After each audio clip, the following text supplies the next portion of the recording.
I've always believed that at its heart, trade unionism is about friendship between working people. So I want to give my sincere thanks to you, President, for all your encouragement over 25 years to me. Thank you.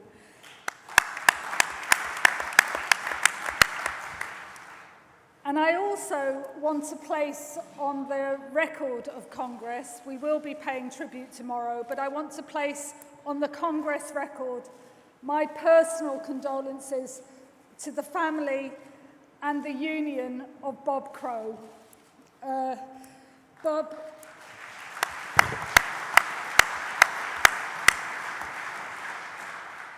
may be gone, but his spirit lives on.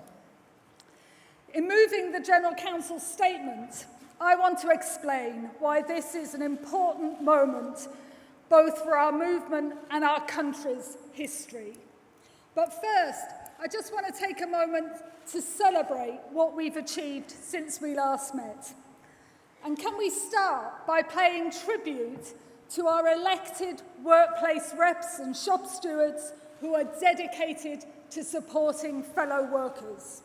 From winning agreements with employers that give 250,000 workers new learning opportunities, saving jobs, making our workplaces safer, to standing up against bigots and bullies. I am very, very proud of the work that our reps do.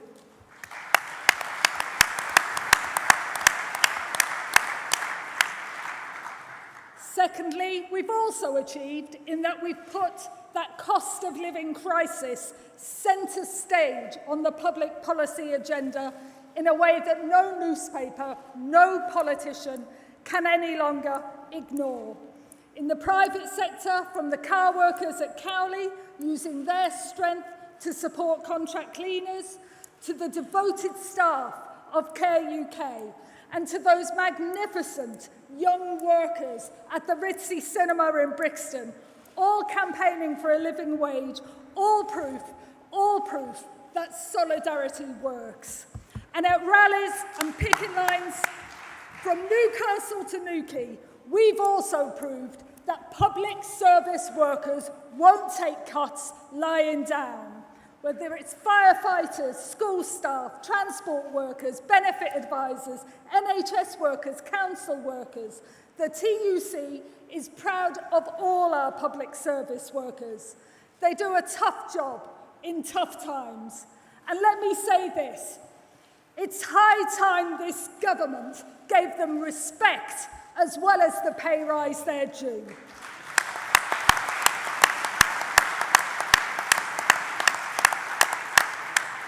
Last but not least, we saw off some of the worst of that big other lobbying bill that sought to gag not just unions, but charities too. And then of course, this year, there was that much-hyped government inquiry into trade unions and our so-called extreme tactics. You remember that review that even failed to mention the real scandal of blacklisting. Apparently, and you can heckle at this point, the only point in my speech you can heckle, apparently the brains behind the review was the Cabinet Minister, Francis Maud. A man who apparently believed that an inflatable plastic rat posed a real threat to public safety. A bigger threat to public safety, presumably, than when he advised the public to fill up their garages with jerry cans full of petrol.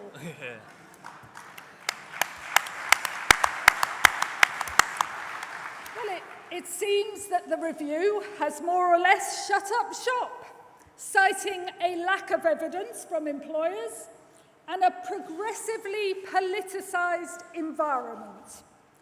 This, of course, followed the Conservative Party's announcements that they plan to attack union rights regardless of anything the review says. As a consequence, the review chair, Mr. Bruce Carr QC, is now saying that he's not going to make any recommendations. Not one. In fact, if I didn't know better, I'd say that Mr. Kerr had embarked on his own personal work to rule. Delegates, today I will be writing to the chair of the Public Accounts Committee, Margaret Hodge, to ask how much taxpayers' hard-earned cash has been wasted on this Conservative Party political stunt.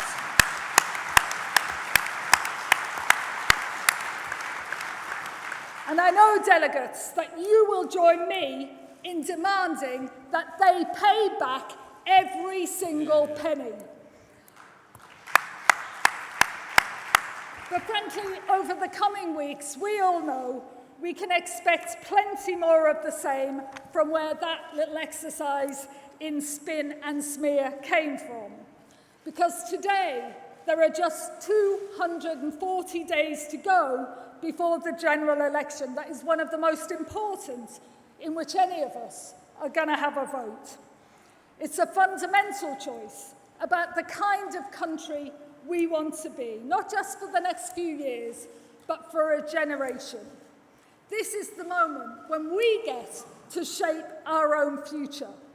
Now, ever since the bankers crashed the economy, the big question has been, what would replace it? We found out the hard way that the let the market rip model can't deliver decent living standards, homes and public services. It can't deliver patient capital, productivity or prosperity in which ordinary people share. All it's fit for is piling yet more riches onto a privileged few. Now, economic growth is back, but there's no sign of it in people's pay packets. In fact, we know the gap has got worse.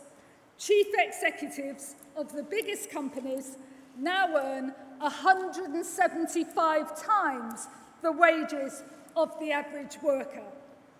So come the election, we all face a choice. Are we going to settle for a nastier and poorer Britain, a Downton Abbey-style society in which the living standards of the vast majority are sacrificed to pay for the high living of the well-to-do, where the blame is heaped on the most vulnerable, migrants, claimants, while the powerful and privileged sit pretty? Or are we going to seize the opportunity and build a new and fair economy that provides the people of this country with good, skilled jobs, a civilised society that provides decent welfare, nurseries, adult social care that families need, and a true democracy in which we all enjoy fundamental rights and freedoms and where we have a real say over how our lives are run? Now the economy is recovering, any reasonable person would think that this is the time that a government would help repair household budgets and share the proceeds of growth more fairly.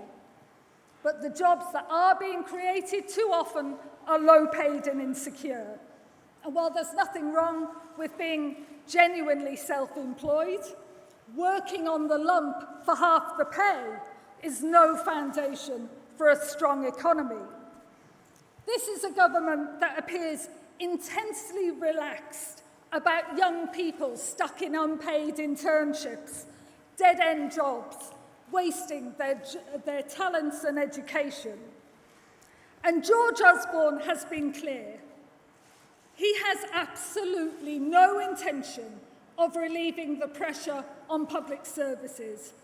In fact, we've already seen severe cuts, but we quite literally haven't yet seen the half of it, with £12 billion worth of cuts still to come under this government. The NHS is already buckling under the strain despite the so-called ring fence. And what's worse, as I have to say, those absolutely brilliant mums from Darlington showed when they were on the march.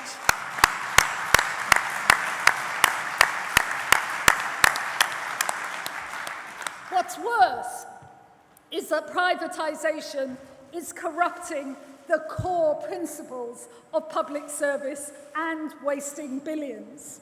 And then, of course, there's welfare. Now, of course, people get fed up when they read in the papers, or some of them, about the tiny minority who cheat the system, just like they resent corporations who cheat on tax. But there is still strong support for a decent welfare system in this country. And ministers are getting found out, just as we saw with the bedroom tax, the nastiest, most regressive and downright cruel policy since the poll tax. Delegates, the truth is that welfare cuts, 3/4 of them, are hitting people who are in work. Working parents who already dread opening every gas and electricity bill when it comes through the letterbox. They're now losing £1,000 or more in child benefit and tax credit cuts. Think about all those children who didn't even get a trip to the seaside this year.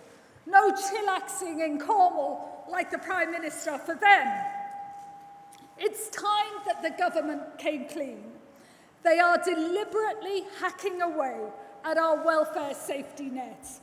And nothing demonstrates that better than the 5-week benefit wait under universal credit. No matter how long you've worked, no matter how much you've paid in, if you lose your job, you will have to wait 5 weeks before you even see a penny. It's welfare for Wonga, a policy guaranteed to line the pockets of loan sharks. And by the way, I've got to mention this because what was the advice of the Employment Minister, Esther McVey, to the young unemployed? Did you see what she said?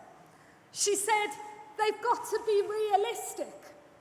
They could get a job in Costa, or they could go and work in Dubai. I mean, delegates, I think I've heard it all. I remember when we were told to get on our bikes, but being told to get a ticket on an EasyJet to the Middle East is something else entirely.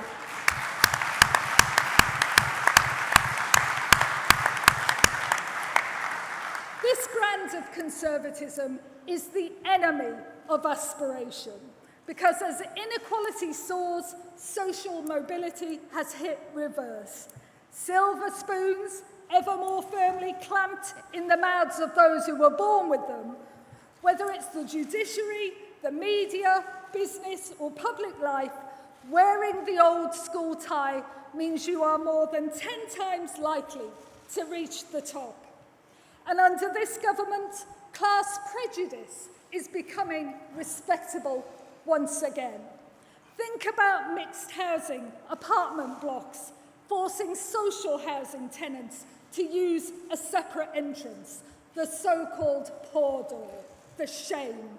According to the Family and Childcare Trust, private nurseries are refusing to offer publicly subsidised places to children from the wrong side of the tracks because wealthy parents don't want their children to mix. And while youth unemployment is still too high, the government may boast that record numbers of young people are entering university. But what they don't tell you is that it's Brideshead revisited for the few, but decades of debt for the rest. Think too about that basic principle of democracy, any democracy, equality before the law. Now, if a burglar robbed a house, even if that house was a mansion, the victim wouldn't be expected to pay up front for the privilege of seeing him in court. So if a boss robs a worker of holiday pay, why on earth should that worker have to find more than £1,000 to seek justice in an employment tribunal?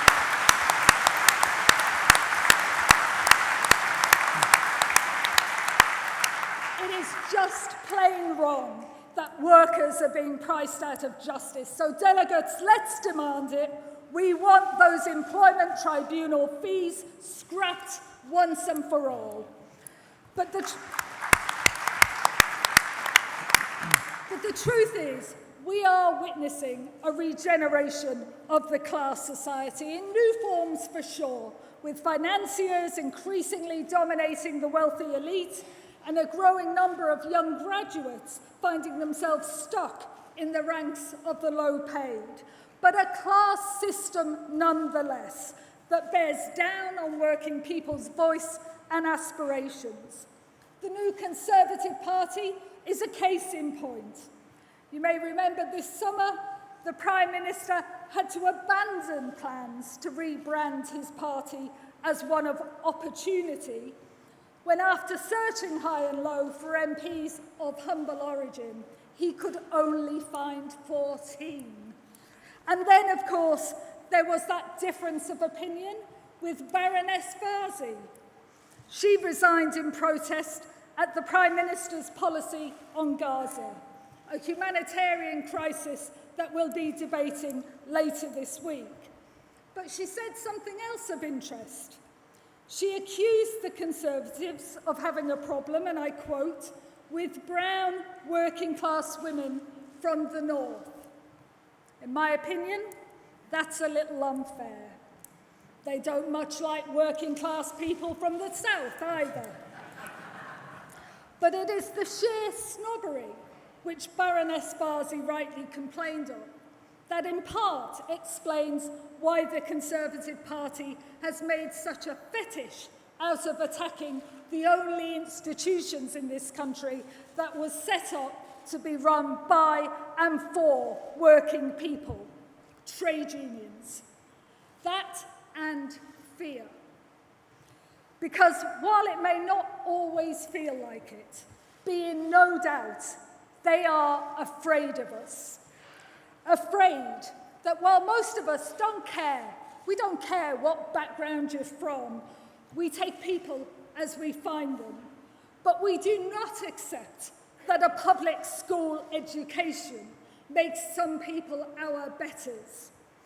Afraid that we see through government spin, that we point out when the emperor is wearing no clothes, and that we have intelligent, credible policy alternatives based on our values of equality and democracy.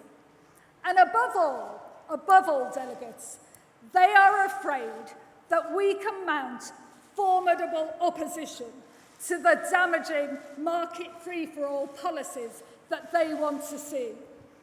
That's why we must make Britain Needs a Pay Rise, that demonstration on October the 18th, a brilliant, peaceful, massive show of our strength. All the more so because now we know that unions are firmly in their firing line. Now, only authoritarian regimes attack union rights, but that is precisely what the Conservative Party has promised to do. After all, how else to defend an undeserving elite than by demonising democratic dissent? The Conservative Party's proposals on industrial action are draconian. They set an arbitrary ballot threshold that no other democratic election in Britain is required to meet. Make no mistake, delegates, they intend to ban strikes by the back door. And new rules about ballots will give employers new ways to use courts. We've already got very tough public order laws in the UK, but now we face new criminal charges and offences for industrial disputes. That will give authorities licence to snoop on trade unionists using all the technology and surveillance techniques which Edward Snowden warned of.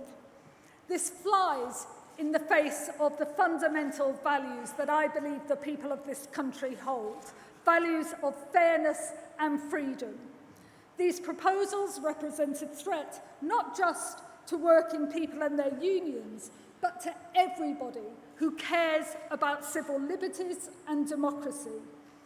And let me promise you this, delegates, The TUC will fight them every step of the way.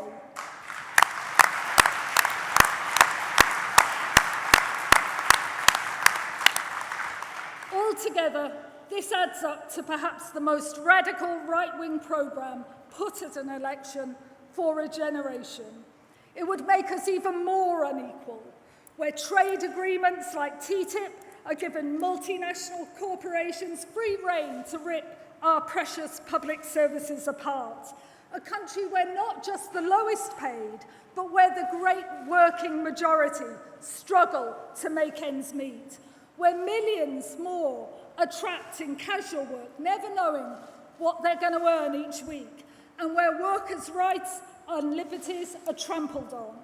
And worst of all, a country that, just like a dictatorship, stops its unions from doing anything about it. So that if there is one message from this Congress, it is this for sure. We all know it. The next election matters. We have to decide who will measure up to the aspirations of working people as set out in our campaign plan, unanimously endorsed by this Congress. Who do we most trust to really deliver a real industrial policy so that we rebuild manufacturing, reform the banks, cut carbon, and end the North-South divide?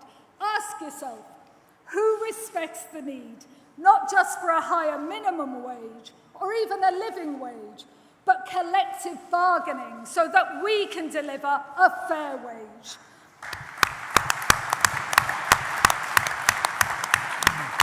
Who will give us fair taxes and tackle boardroom greed? Who will listen to our case for workers to have a voice, not only on top pay committees, but just like most of Europe, up to and including company boards?